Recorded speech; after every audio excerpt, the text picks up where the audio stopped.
নমস্কার প্রিয় বন্ধুরা, আশা করা যায় প্রত্যেকে ভালো রয়েছো এবং আমিও ভালো আছি। দীর্ঘ প্রতীক্ষার ফলে আবারও কিন্তু নতুন করে ভূমি দপ্তরে নিয়োগের বিজ্ঞপ্তি প্রকাশিত হয়েছে। অনলাইন কি অফলাইনের মাধ্যমে অ্যাপ্লাই করবে সমস্ত তথ্যটি কিন্তু আমরা দেখিয়ে দেব ছোট্ট এই ভিডিওটির মাধ্যমে। তো অবশ্যই প্রিয় বন্ধুরা শুরু থেকে শেষ পর্যন্ত ভিডিওটি দেখতে হবে। কোনো রকম বুঝতে অসুবিধে হলে অবশ্যই তোমরা আমাদেরকে কমেন্টের আকারে জানাবে।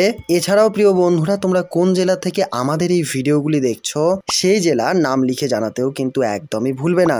এখানে কিন্তু তোমরা পশ্চিমবঙ্গের 23টি জেলা থেকে অ্যাপ্লাই করতে পারবে যে কোনো ক্যান্ডিডেটরা। তো বন্ধুরা তোমরা অফিসিয়াল ওয়েবসাইটে গিয়েও কিন্তু এই নোটিফিকেশনটি পড়ে নিতে পারবে কিংবা এই নোটিশটি কিন্তু তোমরা ডাউনলোড করেও নিতে পারবে ফর্ম সহ। এখানে তোমরা দেখতে পাচ্ছ এখানে কিন্তু অপশান দেওয়া রয়েছে, এখানে ক্লিক করলেই কিন্তু তোমাদের নোটিশটি ডাউনলোড হয়ে যাবে। এখানে কিন্তু দেওয়া রয়েছে বন্ধুরা, তোমরা দেখতে পাচ্ছ স্টার্ট ডেট 23/7/2024 তারিখে কিন্তু শুরু হয়েছিল অ্যাপ্লাইটি এবং এন্ড অর্থাৎ শেষ হবে যে তারিখে 13/8/2024 তারিখ। তো চলো বন্ধুরা আমরা সরাসরি নোটিশটিতে চলে যাচ্ছি। তোমরা দেখতে পাচ্ছ অলরেডি তোমাদের সামনে অফিসিয়াল নোটিশটি ওপেন করে রেখেছি। প্রত্যেকের সুবিধার্থে আমাদের ভিডিও ডেসক্রিপশনেও কিন্তু এই নোটিশটি পেয়ে যাবে।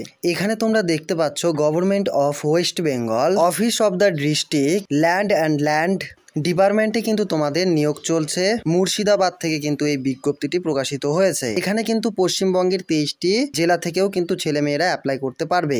22শে জুলাই 2024 তারিখে কিন্তু এর নোটিফিকেশনটি প্রকাশিত হয়েছে এবং বাদিকে তোমরা দেখতে পাচ্ছ মেমো নম্বরটি কিন্তু শো করছে। প্রথমে তোমরা দেখে নাও অ্যাপ্লাইটি কিভাবে করবে অফলাইনের মাধ্যমে। প্রথমত তোমাদের একটি ছবি লাগিয়ে দিতে হবে, এরপর তোমাদের এখানে নাম লিখতে হবে, full name, father name, permanent address, WhatsApp number, email ID, date of birth, 1/7/2024 অনুসারে এখানে তোমাদের বয়স কত হবে সেটি কিন্তু এখানে তোমাদের হিসেব করে লিখে দিতে হবে। এখানে তোমাদের মেল না ফিমেল সেটি কিন্তু তোমাদের এখানে উল্লেখ করে লিখে দিতে হবে। এখানে আইডি চেয়েছে, তাছাড়াও কিন্তু এখানে এরপর তোমরা এখানে নিচের দিকে দেখতে পাচ্ছ এডুকেশন কোয়ালিফিকেশন। এখানে কিন্তু তোমাদের মাধ্যমিক পাস থাকা আবশ্যক কিংবা উচ্চ মাধ্যমিক পাস, তাছাড়াও তোমাদের যদি কোনো রকম গ্র্যাজুয়েশন পাস করা থাকে সেক্ষেত্রেও কিন্তু তোমরা এখানে অ্যাপ্লাই করতে পারছো। এছাড়াও বন্ধুরা অন্যান্য কোয়ালিফিকেশান থেকে থাকলে অবশ্যই তোমরা কিন্তু নিচে মেনশন করে দেওয়া রয়েছে, অবশ্যই নিচে কিন্তু তোমরা মেনশন করে লিখে দিতে পারো। বা সাইডে প্লেস, ডেট এবং ডান সাইডে তোমাদের সিগনেচার।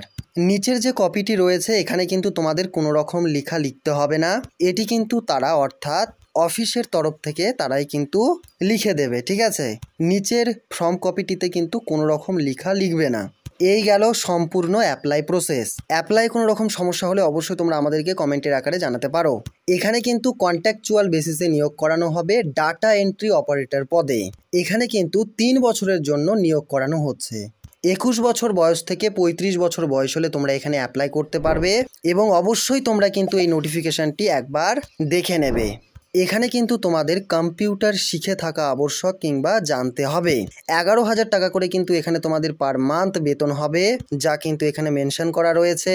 তোমরা যদি ভালোভাবে কাজ করে থাকো ডাটা এন্ট্রি অপারেটর পদে, অবশ্যই তোমাদের কিন্তু পরবর্তীতে এই কাজের যোগ্যতা দেখে সময়সীমা কিন্তু বাড়িয়ে দেবে। তো বন্ধুরা সমস্ত রকম মেন তথ্যগুলি কিন্তু আমরা জানিয়ে দিয়েছি এই ভিডিওটির মাধ্যমে। অবশ্যই ভালো লাগলে একটি লাইক করবে, কমেন্ট করবে এবং শেয়ার করবে। এছাড়াও তোমরা কোন জেলা থেকে আমাদের এই ভিডিও অবশ্যই সেই জেলার নাম লিখে জানাতেও কিন্তু তোমরা একদমই ভুলবে না। তো বন্ধুরা আজকের এই ভিডিওটি এতখানি, নেক্সট দিন আবারও একটি নতুন গুরুত্বপূর্ণ এই রকমের সরকারি চাকরির আপডেট নিয়ে আসবো। ততক্ষণের জন্য সুস্থ থাকো, ভালো থাকো এবং তোমাদের নিজেদের পরিবারকে খেয়াল রাখো। ভিডিওটি ফুল দেখার জন্য অসংখ্য ধন্যবাদ।